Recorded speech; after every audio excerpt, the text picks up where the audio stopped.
hari ini saya pengen mau menceritakan atau ngobrol tentang kopi. Siapa sih yang tidak kenal dengan kopi? Pastinya Anda semuanya dan saya pun tahulah apa itu kopi. Kopi adalah salah satu minuman khas tapi yang akan selalu ada di tiap-tiap daerah gitu. Saya hari ini sedang ditemani oleh salah satu sosok bapak yang bisa dikatakan sangat luar biasa keberhasilannya, dan beliau ini di usia yang masih tergolong muda begitu ya, paham betul apa sih itu kopi, dan dari produknya ini pun sudah bisa dipasarkan hingga ke mancanegara. Baik Pak Tarbudi, Ya. apa kabar Pak? Kabar baik. Tadi saya sudah sampaikan ke pemirsa bahwa ketika kita berbicara kopi nih Pak, pastinya kan siapa sih yang tidak kenal dengan kopi begitu. Ya. Dan di sini Bapak ingin saya tanya, ceritakan bagaimana sih Pak awal mula bisa mengembangkan produk dari olahan kopi ini. Siap Pak, siap. Jadi pada prinsipnya begini, pertama kali ketika saya memulai bisnis kopi, sebenarnya saya bermula dari industri minuman. Waktu itu saya menerima orderan yang namanya kopi hijau, Pak. Kopi hijau kita proses.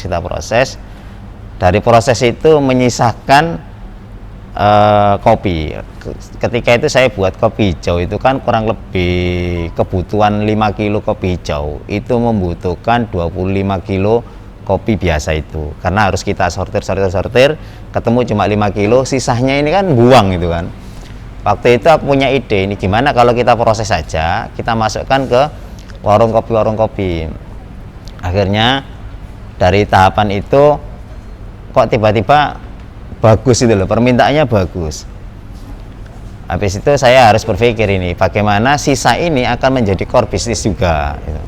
Akhirnya saya mulai men-scale up juga, mulai belajarlah tentang kopi. Kopi itu seperti apa sih, tapi lucu juga, asik juga. Ketika kita masuk ke dunia kopi itu asik juga gitu loh. Pertama, kopi itu menjadi kebutuhan kita sehari-hari. Kalau kita sekarang ya ngomong kebutuhan primer lah. Tapi asiknya harganya itu tidak ditentukan. Ada harga murah, harga tinggi. Jadi keren banget untuk bisnis gitu loh. Variatif. Variatif jadi. Dan itu saya rasa mahal tidaknya menurut pengalaman saya tergantung kita. Gitu. Jadi kapan saya harus berjualan mahal, kapan harus saya jualan murah, cuma itu aja. Nah, Bapak ini jenis kopi yang apa nih Pak? Robusta atau yang Arabica? Saya dua-duanya jualan Robusta sama Arabica, tapi yang permintaan paling tinggi itu adalah Robusta. Jadi begini, kenapa saya harus jualan kopi Robusta gitu kan? Karena waktu itu saya berpikir bahwasanya di Asia Tenggara ini khususnya Indonesia, itu kan kebutuhan orang itu kan paling banyak Robusta. Jadi kita saya tidak harus berpikir, kok harus inovasi apa? Yes, kita yang jelas permintaannya banyak Robusta, ya jualan Robusta aja. Jadi nggak perlu aneh-aneh gitu kan. Terlepas ketika ada permintaan Arabica kita punya, itu aja. Jadi kita benar-benar berdasarkan permintaan pasar lah. Nah, Pak, untuk olahannya sendiri nih, hasil dari kopi Robusta maupun Arabica sudah berhasil dipasarkan kemana saja? Kalau di lokal untuk domestik Indonesia, kita sudah ada 70 kota, 70 distributor. Nah itu rata-rata per distributor itu ya melayani warung-warung, banyak warung lah. Jadi kita memang setiap distributor yang ikut gabung sama kita Bu, memang kita didik, kita bina siapa segmentasi pasar kita. Jadi mereka jualan udah nggak perlu pusing-pusing, jadi nggak harus bersaing dengan kompetitor. Jadi kita sudah buatin analisisnya, sampai kota mana, kota A kita analisa pasarnya seperti apa, permintaan terbanyak itu apa. Jadi mereka jualan itu udah langsung targeted ke siapa itu kayak gitu. Jadi itu yang salah satu kenapa bisnis kita bisa benar-benar cepat lah. Saya pikir cepat untuk kelas UKM ya kayak gitu. Pak, kemudian ini Pak, menghadapi situasi atau kondisi pandemi saat ini, pengaruh nggak Pak ke penjualan kopi? Gini, sebenarnya posisi apapun, kondisi apapun itu bagi saya ya itu sama aja. Memang ketika pertama kali di bulan Maret itu pandemi lagi turun, kita lagi ada pertama kalinya pandemi. Memang saya ada penurunan produksi itu kurang lebih 20%. Tapi begini, ketika justru sekarang itu kita ada kenaikan 2 ton per bulan. Jadi setelah turun 20%, habis itu di bulan Maret, April, Mei kita udah mulai naik. Mei kita sudah kembali lagi normal, Juni, Juli kita naik 2 ton. Jadi malah naik. Jadi gini, kuncinya begini. Ketika musim pandemi ini yang selalu jadi slogan saya itu kan. Ketika musim pandemi ini semua berpikir untuk bangkit, maka saya berpikir bagaimana saya mengambil pasar mereka yang lagi kacau. Itu jadi tak ambilin semua, termasuk warung kopi itu yang banyak tutup, tak samperin, yang nggak ngambil dari saya itu tak samperin, tak bilangin pada minta semua. Jadi bagaimana kita bisa menciptakan inovasi nih jadi. Iya, jadi harus benar-benar kita harus berpikir sendiri ya. Ketika seperti ini apa yang harus kita lakukan? Kita sebenarnya justru ketika pandemi kita nggak boleh diam. Oke. Langkah apa? Harus langsung itu. Pertama, kenapa? Paling enak itu analisis kompetitor. Kalau kita tahu analisis kompetitornya enak. Ketika kompetitor turun, pasar mereka kan kacau kan, dia mikir bangkit, kita mikir makan pasar mereka. Jadi kita jangan sampai ketinggalan yang kedua kali. Jadi itu yang kita lakukan. Dan alhamdulillah ini naik terus ini. Jadi malah posisinya naik terus. Ya alhamdulillah. Artinya memang dalam situasi ini kita tetap harus memikirkan ide-ide kreatif, kemudian langkah apa yang harus kita ambil gitu betul, kan. Betul. Ini pegawai atau karyawan sendiri berapa banyak, Pak? Masih 12, Bu. Masih 12. 12 sudah keren dong. Ini untuk di wilayah Lamongan saja. Di wilayah Lamongan saja. Ya, di tempat industri kita ada 12-an orang itu. Nah, jadi paling penting itu memang ini, Bu. Kalau posisi seperti ini itu langka, paling cepat itu langka. Terus harus kita bisa milah-milah kayak gitu. Sebenarnya itu aja.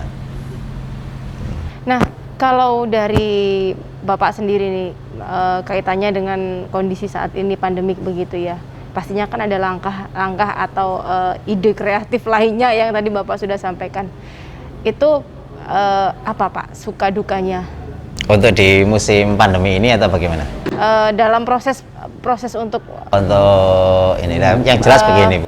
Produksi lah sampai dengan bisa dipasarkan. Jadi yang jelas yang namanya bisnis itu tidak mulus gitu kan ya.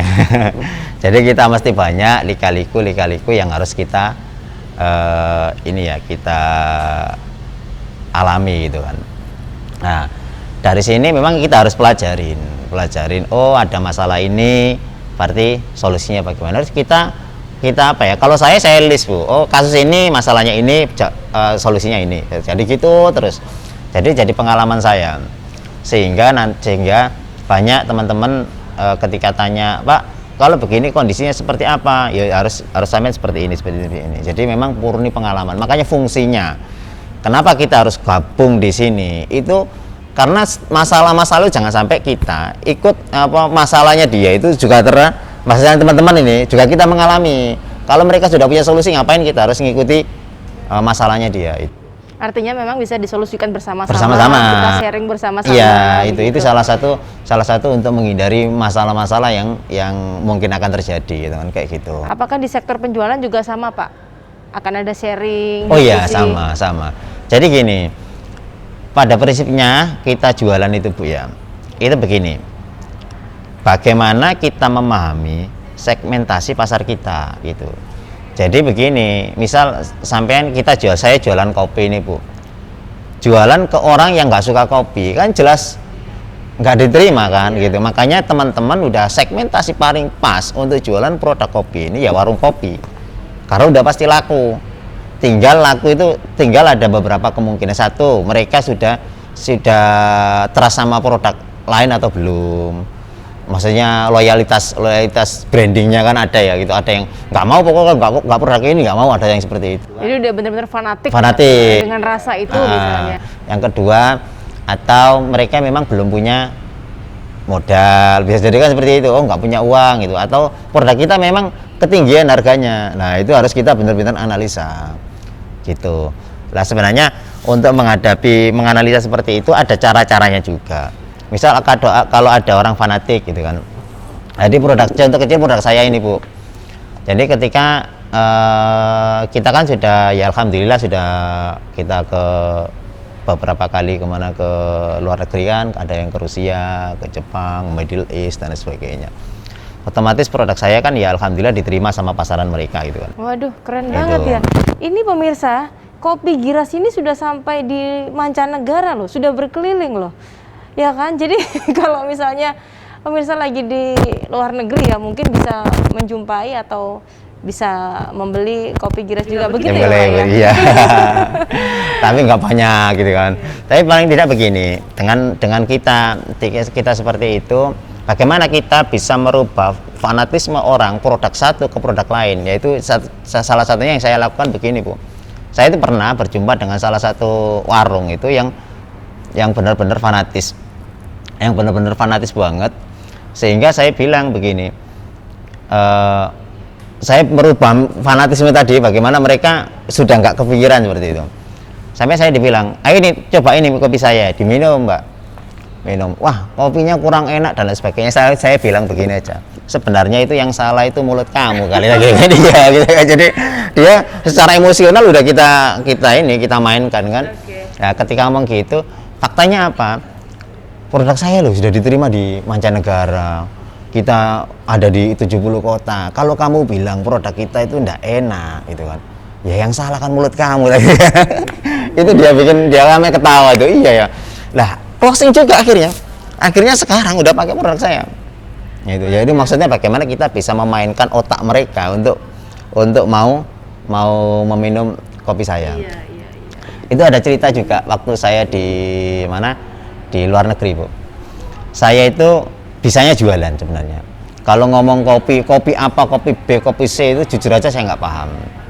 Waktu itu saya di mana, pokoknya di Middle East, kalau nggak di Bahrain kalau nggak salah.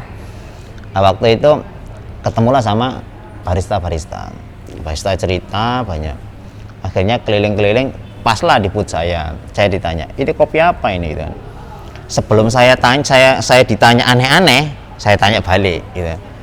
Kamu seorang barista nggak? Oh iya barista. Masa kamu seorang barista gitu? Oh betul. Kalau memang orang barista, kamu pasti bisa ngerasain produk saya ini ada 4 rasa. Tak gitu kan Bu? Akhirnya dia minum nih, coba. Mungkin karena dia itu takut nggak dibilangi dirinya barista. Akhirnya dia jawab, oh iya Pak, ini ada manis-manisnya, ada asam-asamnya, ada pahit-pahitnya gitu. Saya bilang betul, padahal saya juga nggak ngerti. Tapi saya bilang kenapa kok ada 4 rasa? Memang kita kan dari 4 pulau kan.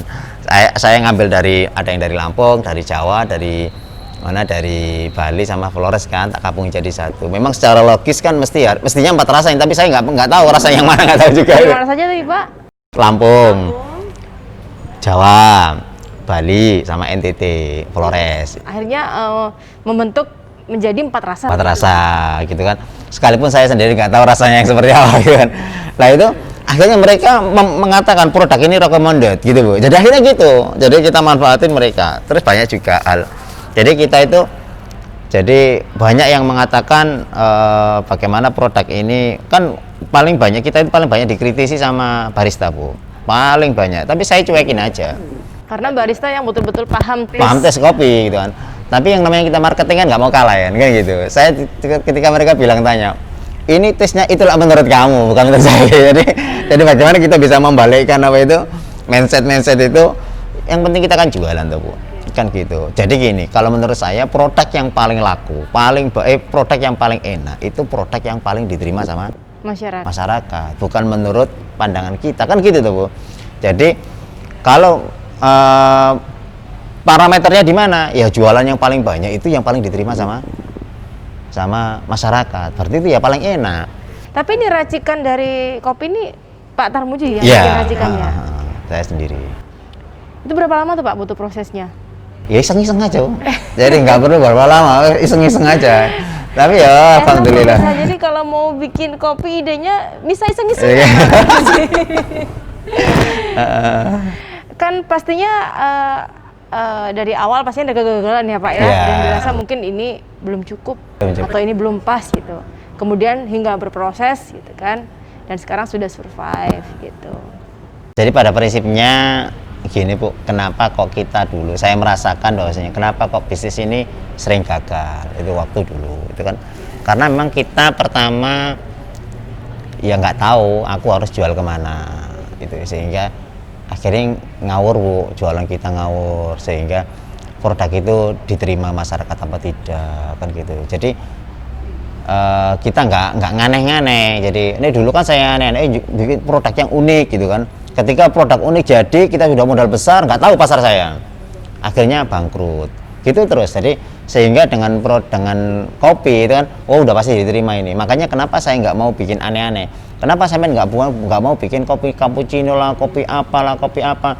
Saya nggak mau. Alasannya apa? Itu juga ketika booming itu akan menjadi produk yang fenomenal juga gitu kan. Tapi sekarang itu kan kemungkinan itu kan 1.000, 1 juta satu Bu. Sehingga kita paling enak produk itu yang sudah pasti diterima oleh pasar, yaitu yang kita scale up gitu. Artinya kopi ini tidak harus kita bicara segmented ya Pak ya, semua kalangan bisa lah menerima kopi. Paling gampang ya kalau kita teman-teman semua, bukan hanya kopi Bu ya, bisnis apapun itu paling gampang bagaimana kita bisa menguasai pasar. Paling gampang analisis kompetitor. Mungkin analisis kompetitor nih Pak, kadang kan saya sendiri pun ya Pak ya, kalau kita bicara masalah bisnis, dagang, analisis kompetitor ini yang harus kita pahami betul yang bagaimana? Pasarnya kompetitor. Jadi pertama pasarnya, contoh gini, sekarang kopi nih, ada perusahaan kopi juga yang rame, kita tinggal perusahaan kopi rame tadi itu siapa aja pasarnya, cari aja, ya situ pasar kita gitu. Jadi nggak perlu kita susah-susah nyari, nggak perlu nawarin orang, ditawarin capek kita. Kalau mereka sudah seneng kopi, tinggal nanti itu begini ya tadi, cocok apa enggak, fanatisme ada apa enggak, cuma itu cocok. Tapi kan akhirnya kita harus compare dong Pak dengan produk yang memang sudah punya brand misalnya begitu. Itu bagaimana langkahnya? Jadi begini, kalau perusahaan besar itu kan mereka hanya jualan, tidak ada yang namanya, ya ada ya tapi nggak banyak mungkin, nggak ada yang namanya edukasi, nggak ada yang namanya value tambahan. Kita kasih value, jadi ketika perusahaan kekurangannya dia apa, itu yang kita kasihkan ke mereka kayak gitu. Contoh misal warung ya, ketika warung itu saya kan banyak ini warung gitu. Warung saya master siapa yang tak ambil nanti tak iklanin pakai FB Ad, ini mau mereka. Jadi kita ada tambahan-tambahan yang bikin apa ya, bikin mereka lebih suka pada kita. Tapi tetap tidak meninggalkan produk-produk sebelumnya. Paling tidak kita sudah masuk gitu. Ini kalau kita bicara masalah untuk pemasaran begitu ya Pak. Jadi tetap artinya klien atau distributor tadi tetap kita maintain, kemudian kita berikan edukasi ya, agar bukan terus kemudian beli terus kita lepas. Kita lepas ya betul. Karena pada prinsipnya dalam dunia bisnis kan repeat order kan Bu. Kalau sudah repeat order ya itu kita bisa mengatakan itu omset. Kalau cuma jualan aja nggak ada repeat order ya selesai. Cuma maling naik langsung jatuh. Kalau kita sudah repeat order ya kita stabil. Jadi kita sudah bisa mengukur penjualanku per bulan berapa, targetku ke depan berapa, itu dari situ. 70 kota tadi mana saja Pak? Banyak Bu, Banyak saya juga ya? nggak Oh, hafal. Jawa Timur hampir keseluruhan. Oh Jawa Timur hampir total? keseluruhan. Jawa Timur, Jawa Tengah, sampai ke Sumatera ada, Makassar kita juga ada, kayak gitu. Udah dapat ini Pak, apresiasi apa aja yang udah didapatkan dari Kopi Giras ini? Ya kita Bu, yang jelas untuk apresiasi sebenarnya kita dapat banyak ya, khususnya dari Dinas UMKM. Kita kemarin difasilitasi ISO 22000 gitu kan. Terus ada kemarin apresiasi dari termasuk eksporter pemula itu kan banyak. Terus Ya banyak, dari kita kemarin ketika di Saudi juga dapat apresiasi juga dari KBRI kita di Saudi, termasuk di Bahrain itu kita dapat. Terus termasuk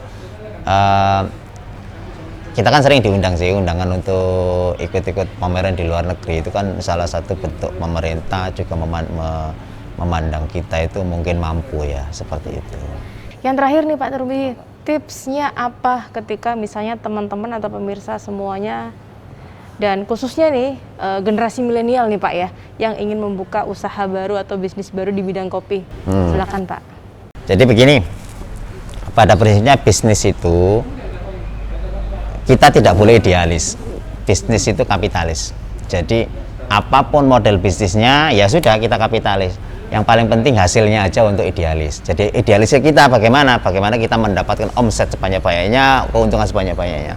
Karena apa? Karena persaingan pasar itu nanti macam-macam modelnya. Jadi kita nggak boleh produkku ini toh, jangan seperti itu. Jadi kita harus ngikuti diamond pasar seperti apa ya, kita harus ngikutin, termasuk pergerakan kompetitor seperti apa kita harus ikutin. Kalau kita hanya rata-rata UKM kan gitu Bu, UKM itu ya produknya ini aja nih, mereka nggak mau ngembangin, diajak gini, nggak nanti aku khawatir gini, nggak perlu khawatir. Kayak seperti itu. Jadi yang paling penting kita nggak boleh idealis gitu kan, bisnis kapitalis ya, dan harus berani mengeksplor. betul itu. Jadi nggak boleh, ya intinya itu. Jadi terus yang kedua, kita harus benar-benar tahu siapa pasar kita. Kalau kita hanya buat nggak tahu pasar kita, ya sudah nggak ada gunanya. Jadi paling penting itu sedikit tapi pasarnya ada, ya nggak apa-apa gitu. Kayak gitu. Nah pemirsa, itu tadi informasi yang sangat banyak sekali yang didapatkan dari mulai bisnis kopi, mulai dari peracikan, kemudian bagaimana cara mengembangkan bisnis, bagaimana harus bangkit di situasi pandemi, kemudian bagaimana harus bertahan begitu ya Pak. Dan yang terakhir adalah tips-tips untuk semua yang ada di rumah agar bisa mempunyai ide-ide kreatif dan harus berani untuk mengeksplor. Sampai ketemu di informasi berikutnya, tetaplah di CTV. Saya Nia Kurnia pamit, terima kasih dan sampai jumpa. Terima kasih. Sama-sama.